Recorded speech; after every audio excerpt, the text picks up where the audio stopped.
Any Day by Mhyles. A femme toot about the male galoot. From Land's End Ledge, a sunny day in May.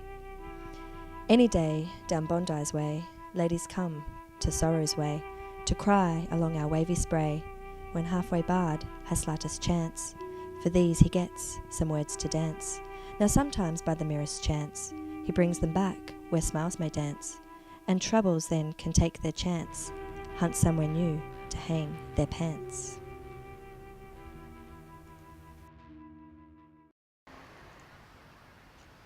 So you're a local resident?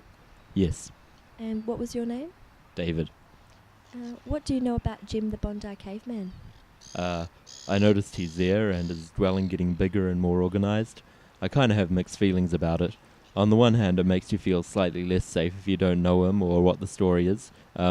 Generally, the idea of having lots of homeless people around makes you feel a little bit less safe because they might break into a house or, something like that.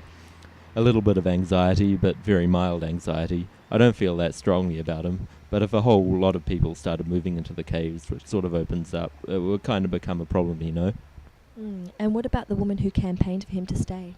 I don't remember. She's not local right here, but she's a local from Bondi. Was she from the council? No, she's a journalist. I don't remember the whole story, but she campaigned for him to be able to stay. And when was that? About 2 years ago. He's been there for a while. I'm not sure exactly. Ever since you've been here? No, I've been here for 12 years. And he's not been here that long? I don't know exactly. Maybe 2 years, 3 years. It could be 5, I don't know. He's just there, and he seems to keep to himself and doesn't cause trouble. But you never know with someone who's he's a stereotype, I guess. What does it mean for the neighbourhood in terms of safety and in terms of real estate for everyone else? Okay, thank you. No worries.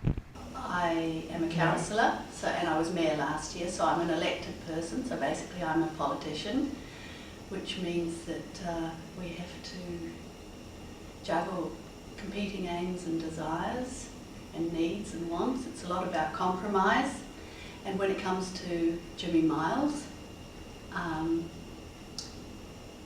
you have to, it's not just about him, it's about homelessness, and we were, up until last year, a very progressive council.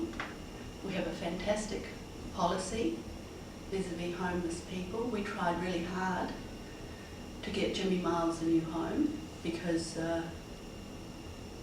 there's a whole lot of reasons why we don't want him living on that cliff, and he refused to go into the home that we found for him because he likes to live outdoors, and a lot of homeless people do actually prefer to live outdoors. It's probably a healthier environment actually.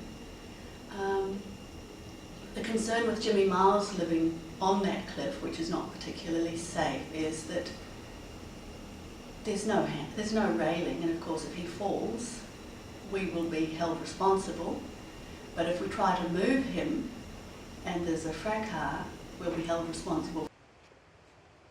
And if you look at his camp, he talks about being free and not being tied down by the accoutrements of modern civilization, yet he's getting more and more junk there, and it's looking more and more unsightly. I mean, everyone says if he just had a green tarp that he lived under and lived by what he claims to live by and not this great piles of junk that are building up, you'd be more inclined to believe him. But he's setting up quite a substantial home there, although tatty, on the cliffs.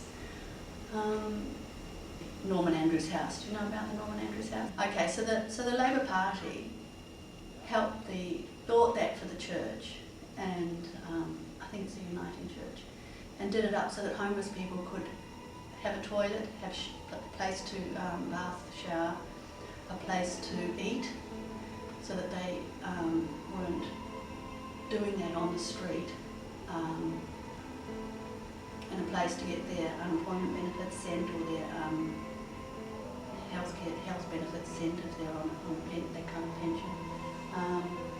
Also, living skills can be taught there if they need them, and they get assistance to move back into society if they need it. So that's the kind of thing that we do.